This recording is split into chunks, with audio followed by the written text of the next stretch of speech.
mohon Bapak, selamat datang Bapak Presiden Republik Indonesia di TPST BLE Kabupaten Banyumas. Perlu kami sampaikan, pengelolaan sampah terpadu Kabupaten Banyumas mulai dari hulu, tengah, hilir menuju ekonomi sirkuler dan produk bernilai tinggi. Cita-cita kami menuju waste to money atau waste to value.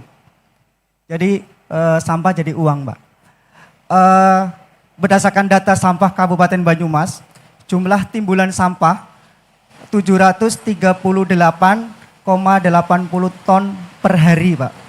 Sampah terkelola di kami sudah 574,52 ton per hari atau 77,76%. Sampah yang belum terkelola 164 ton per hari, kurang lebih 22,24%. Sampah yang belum terkelola ini perlu kami sampaikan, ini masih ada sekitar 15 kecamatan karena kami belum mempunyai TPST dari 27 kecamatan. TPST, Pak. Jadi kami itu sistem pengolahan sampahnya ada di 3, Pak. Yang pertama di hulu, di rumah tangga, sampah dipilah-pilah oleh tingkat rumah tangga, terolah mandiri, atau nanti bisa bekerja sama dengan bank sampah. Dari bank sampah yang tidak bisa terolah nanti diangkut atau berlangganan ke yang tengah, yaitu di TPST, TPS 3R atau Pusat Daur Ulang Sampah. Jadi di Kabupaten Banyumas itu kurang lebih 60-an TPST, Bapak, yang tersebar di 27 kecamatan. TPST, tempat pemrosesan sampah terpadu, ini tingkatnya kecamatan. Lalu kita TPS 3R, ini tingkatnya kelurahan. Lalu kita ada Pusat Daur Ulang Sampah, ini sama dengan TPS 3R, hanya istilah dari Kementerian Lingkungan Hidup.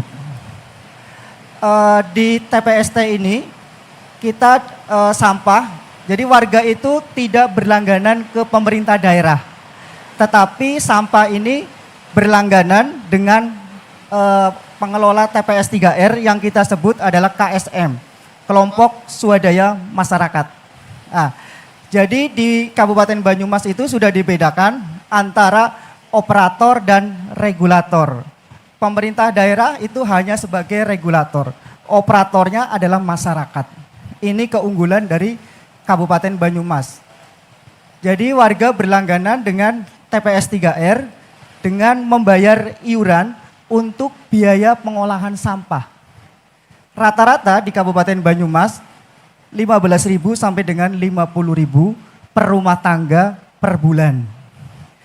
Ini dalam 1 tahun APBD sangat irit karena biaya ini sampai dengan 15 miliar per tahun.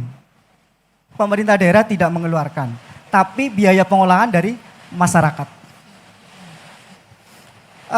Di TPS 3R ini sampah dipilah-pilah. Yang pertama, sampah itu diambil yang bernilai tinggi atau sampah yang high value. Seperti botol plastik itu diambil. Lalu sampah-sampah yang low value, sampah-sampah yang sudah tidak berguna, kain, pampers, softex, sepatu, sendal. Sisanya masuk ke mesin pemilah sampah andalan Kabupaten Banyumas. Jadi sampah dipisah sendiri antara organik dan anorganik. Organiknya ini kita sebut bubur sampah. Bubur sampah ini nanti bisa dijadikan produk di tempat kami ini. Lalu anorganiknya ini yang sifatnya plastik, lembaran plastik, ini juga bisa diproses di tempat kami ini. Inilah yang ada di tengah. Lalu yang ketiga ini di sini, Bapak, di TPST BLE, di hilirnya. Ini adalah tempat terakhir pengolahan sampah. Karena Kabupaten Banyumas satu-satunya yang berani tidak menggunakan TPA landfill atau konvensional. Kita tidak punya. Secara resmi tidak ada. Berwawasan lingkungan dan edukasi. Jadi kita mencoba mengedukasi kepada masyarakat bahwa ternyata sampah ini bisa diproses, bisa diolah kalau kita mau. Jadi di BLE ini nanti kita bekerja sama dengan beberapa off-taker. Jadi BLE ini bisa menerima sampah utuh, sampah yang belum terpilah-pilah, atau sampah yang sudah terpilah di tengah. Jadi kalau sampah yang utuh, nanti dalam satu dump truck itu ada 3,5 ton, hanya dalam waktu setengah jam langsung terproses menjadi RDF, Pak. Pengganti atau sebagai pengganti. Oke, sambil jalan mungkin Bapak. Ini alat-alatnya Bapak, di tempat kami memang ada sebagian masih menggunakan yang dari luar negeri, dari Jerman, tapi sebagian lokal semuanya. Sekarang lokal semuanya pun sudah bisa, karena ini di tahun 2020. Oke, sekarang kita sudah menggunakan lokal semua.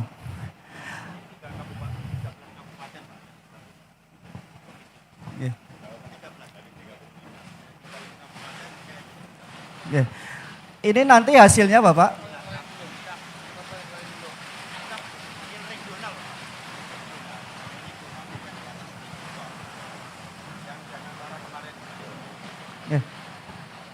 Nanti hasil produknya ini ada di display Bapak. RDF apa singkatannya? RDF ini adalah Residue Dry Fuel. Ini adalah sebagai pengganti batu bara untuk pabrik semen. Bisa Bapak. Kita udah kerjasama dengan 2 pabrik semen. Satu di Banyumas, semen Bima. Yang kedua semen di Aji Barang. Di Cilacap, semen Indonesia Group.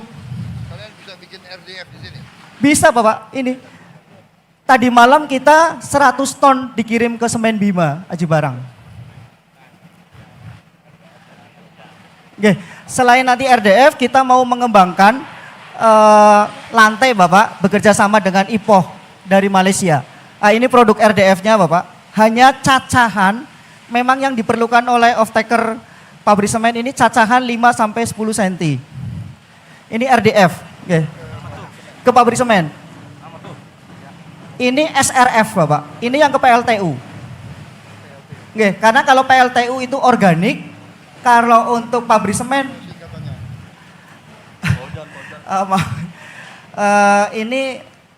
kalau ini adalah pelet organik Bapak. Ini rencananya yang mau dikembangkan juga pelet organik. Ini langsung bisa diterima oleh PLTU tanpa melalui proses lagi. Kalau tadi SRF ini masuk melalui dicampur dengan serbuk gergaji. Ini biji plastik KW3. Ini yang akan dikembangkan oleh Pak Bupati untuk menjadi lantai dari lantai palet. Bekerjasama dengan IPOH Bapak, Malaysia. Kalau ini maggot kering, maggot yang sudah dikeringkan, ini maggot yang hidup Bapak. Bisa. Ini untuk pakan ternak, ayam, ikan dan sebagainya. Ini produk plastik kita, dari plastik yang low value, yang tidak laku, dijual, dijadikan paving, ini paving, dijadikan gendeng. Gendeng Bapak. Dilempar gendeng ini nggak pecah Bapak. Harganya sekitar 7.000-8.000 Bapak. Kalau yang paving ini 2.500. Yang sering laku pavingnya. Pavingnya Pak. Karena dilempar, dipukul, diinjak alat berat tidak pecah. Ini sekitar 7.000-an Bapak. Sama Bapak, ini cuma beda warna saja. Hasil. Mau sama Kementerian PU juga sudah dibeli Bapak. Oke. Untuk RTLH bagus Bapak.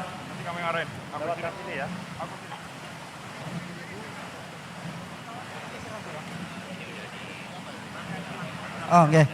Siap. Oke. Oke. Oke.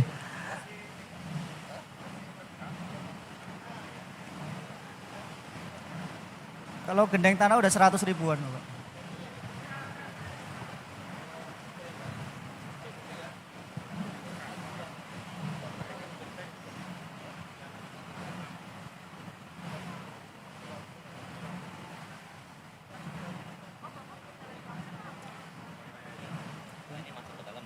Eh,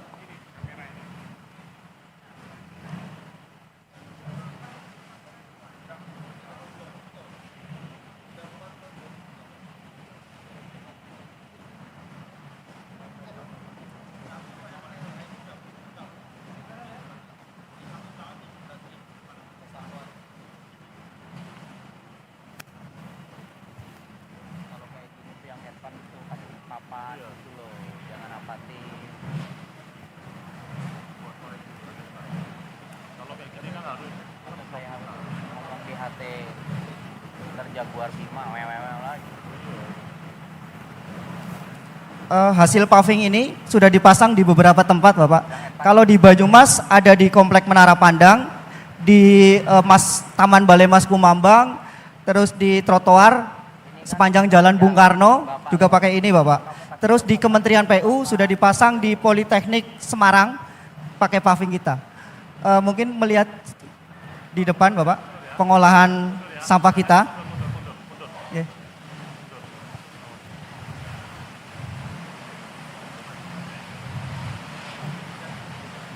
Di sini, Bapak.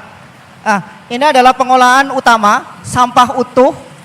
Dalam satu dump truck itu hanya sekitar 30 menit langsung jadi RDF, Bapak.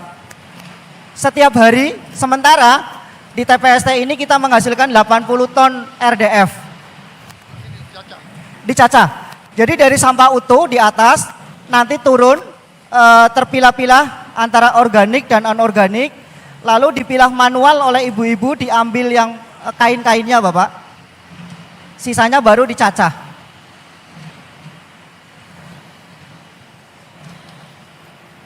Nah, ini tinggal plastiknya saja, Bapak.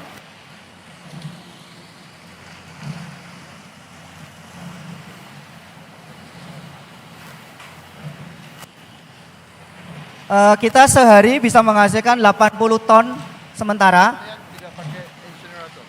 Tidak, kita dulu pakai, Bapak, insinerator non pirolisis namanya.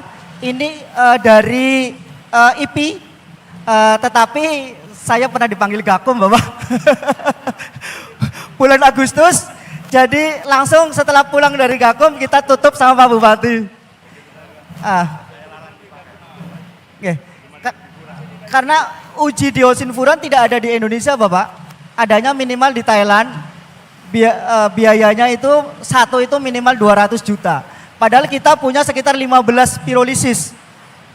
Kali 200, Pak. Habis di belum pemeliharaannya yang luar biasa, Bapak. Setahun itu bisa satu itu bisa sampai 200 sampai 300 juta pemeliharaan.